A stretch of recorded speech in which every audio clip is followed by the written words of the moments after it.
Živijo, tukaj Valentin. Danes bom govoril o kajenju marihuane. Jaz osebno nimam nobenih izkušenj z kajenjem, niti z kajenjem marihuane, niti z kajenjem tobaka, oziroma v mladosti sem bil prisiljen pasivno kaditi, zato sem dobil odpor do kajenja in ne kadim. So potem ljudje, ki kadijo cigarete, torej tobak, so ljudje, ki kadijo marihuano. In veliko je govora o zdravilnih učinkih te rastline, kako je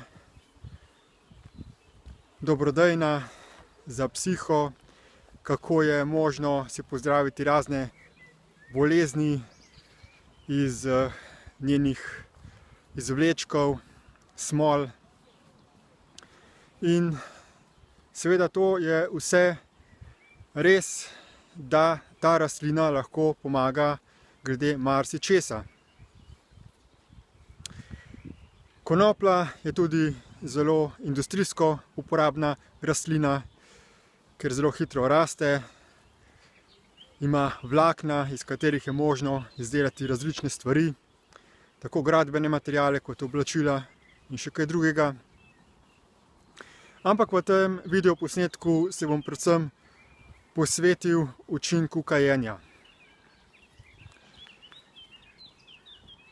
Veliko ljudi sem spoznal, ki so redni kadilci marihuane, in lahko opažam, da pri večini od njih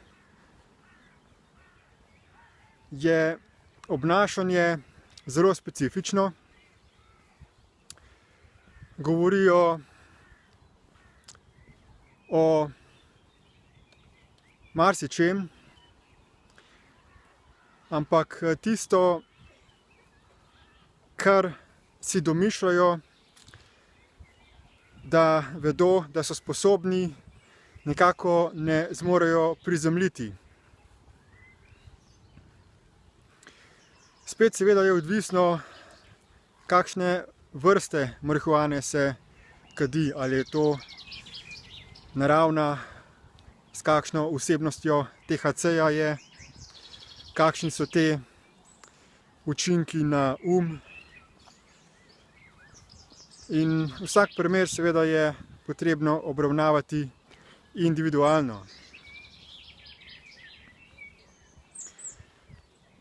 Marsikdo pravi, da mu kajenje marihuane zelo prija, da ga pomirja.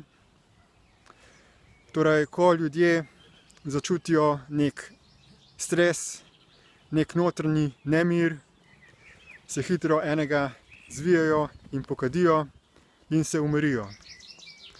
Torej, vsekakor tako sam akt kajenja, še posebej pa kajenje marihuane, vpliva na v smislu umiritve. Toda, to je zgolj nek mehanski učinek, neka metoda kurative, blaženja posledic nemirnosti uma.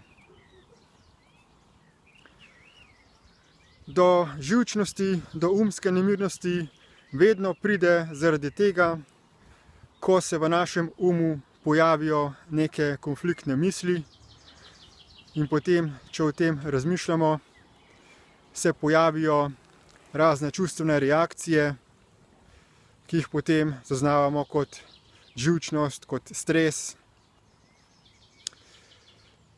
In namesto, da bi takrat v takem trenutku nemirnosti posegli po kajenju ali tobaka ali marihuane, obstajajo tudi druge možnosti. In sicer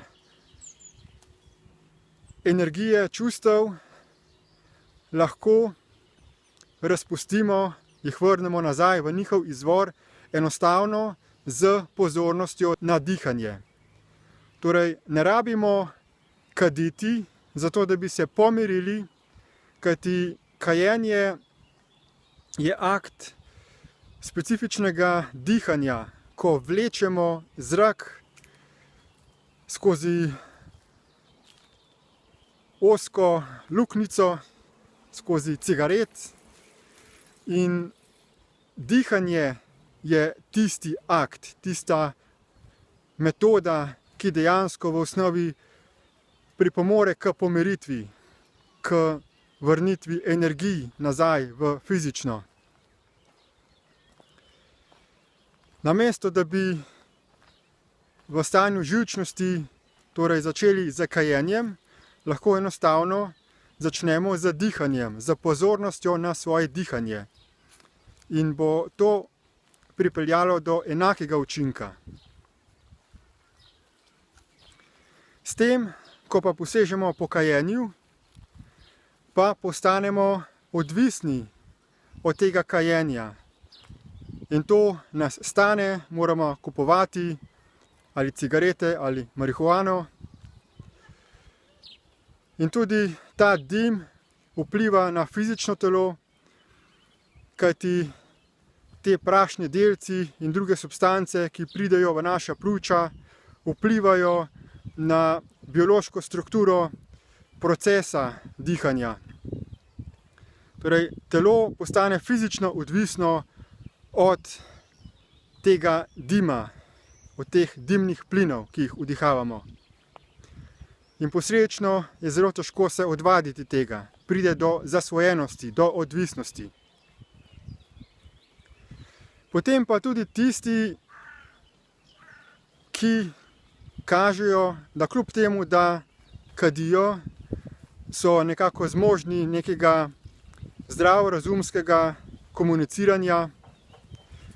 Opažam, da učinek kajenja, zlasti marihuane, je v tem, da takšni ljudje postanejo nekako apatični, ležerni, neambiciozni.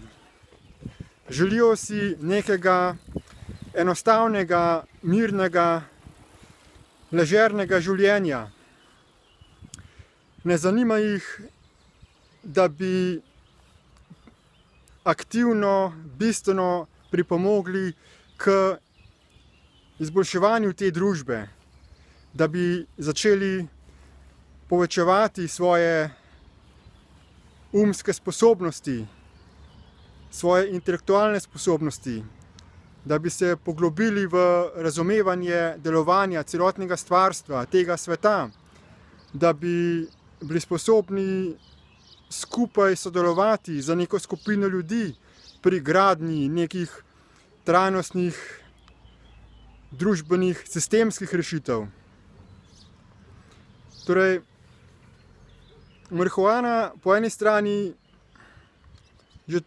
samo če pogledamo, kakšen ima vonj, je nekako sladkobna rastlina, ima sladek vonj, po drugi strani pa tudi neke vrste smrdeč vonj. Ima torej neke koristne učinke, človeku pomaga, se mu prikupi, ampak dolgoročno pa človeka zelo omejuje. Edine trajne rešitve so v preseganju vsake odvisnosti od nekih zunanjih substanc. Da vedno, ko se soočimo z nekim dogodkom v našem življenju, ko se v našem umu pojavijo misli in posledično čustvene reakcije, da smo zmožni brez kakršnihkoli zunanjih fizičnih pripomočkov se umiriti, torej enostavno za pomočjo dihanja, z izvajanjem samoodpuščanja, z pisanjem, z analizo miselnih vzorcev in z preobražanjem miselnih vzorcev. To so te metode, ki prinašajo trajne učinke in ki omogočajo človeku, da povečuje svoje zavedanje, svoje sposobnosti sodelovanja, razumevanja. Zato vabim vse tiste, ki se soočajo z življenjskimi izzivi, da namesto, da se zatekajo k kajenju cigaretov, tobaka, marihuane ali uživanju kakršnih koli drugih drog, da se opolnomočijo z uporabo orodij za čustveno stabiliziranje, kot jih propagira naša mednarodna Destiny skupina. Imamo tudi spletne tečaje Destiny iProcess, podporne skupine ljudi z različnimi izkušnjami z drogami. In lahko vidite, kako je možno kakršnekoli odvisnosti preseči z pomočjo teh orodij za delo na sebi, kako je možno postati miren, zadovoljen človek in kako lahko vsi skupaj začnemo sodelovati kot globalna skupina in soustvarjamo rešitve za ta svet, da se sistemsko zagotovijo dostojne razmere za vsa živa bitja. Torej, prenehati je potrebno bežati stran od problemov, prenehati je potrebno z raznimi odvisnostmi, z iskanjem nekih rešitev izven sebe, potrebno je najti rešitev v sebi, se povezati in izboljšati fizično, praktično razmere na tem svetu. Za dodatne informacije vas vabim, da si pogledate povezave v opisu tega videoposnetka in da postanete sestavni del rešitev za ta svet. Hvala lepa za posluh in nasvidenje.